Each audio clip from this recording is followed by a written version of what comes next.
You know that friend who prefers a quiet night in? The one that society might slap a boring label on? Well, today we're going to dive into the fascinating psychology behind why staying home is, for a lot of people, a really powerful choice.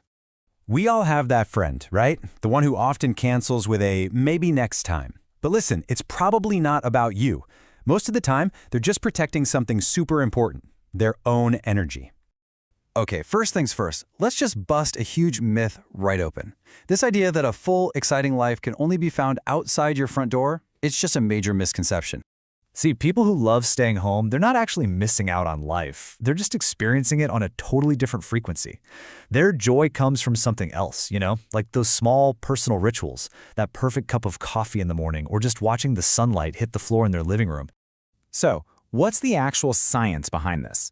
Because this preference, it's not just some random quirk. It's actually baked right into our psychology and even our neurology. The easiest way to think about it is like a social battery. You've got extroverts, right? They recharge by plugging into the chaos, into the energy of a crowd. But for introverts, well, every single social interaction, even the really fun ones, drains that battery. So home, that becomes their essential charging station. This actually has a name. It's called optimal arousal theory. And all it really means is that some people's nervous systems are just wired differently. They don't need a ton of outside stuff to feel good, to feel energized. So it's not about laziness at all. It's just a completely different internal operating system. Okay, but there's another layer to this. This preference also taps into a really deep psychological need that we all have: control. I mean, think about it. The world outside. It's totally unpredictable. You've got loud noises, sudden changes, all sorts of things you can't control. But at home, you're the one in charge. You set the vibe. You pick the music. You decide who's there. You basically get to curate your own little bubble of peace.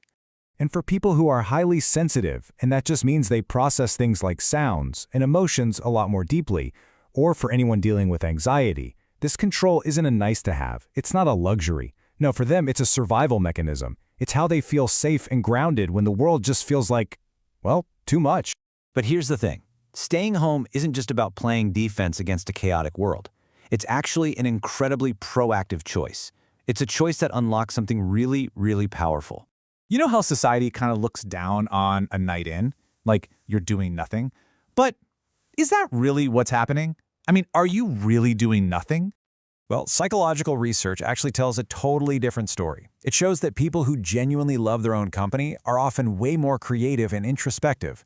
That quiet time, it's not empty. It's a workshop for your brain. It's where you reflect, you solve problems, you let your imagination just run wild. And this really gets to a huge truth, right? The best ideas, the most creative breakthroughs, they don't usually happen in a loud, crowded bar. They're born in that stillness, in that quiet. Okay, so we have to talk about something really important here, a critical distinction. Because there is a massive difference between choosing to stay home and feeling like you're trapped at home.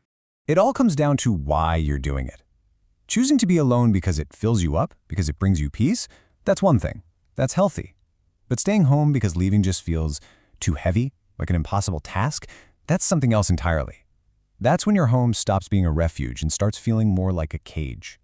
So this is the real question you have to ask yourself, Be really honest. Is your home filling you up, or does the thought of leaving just feel too heavy?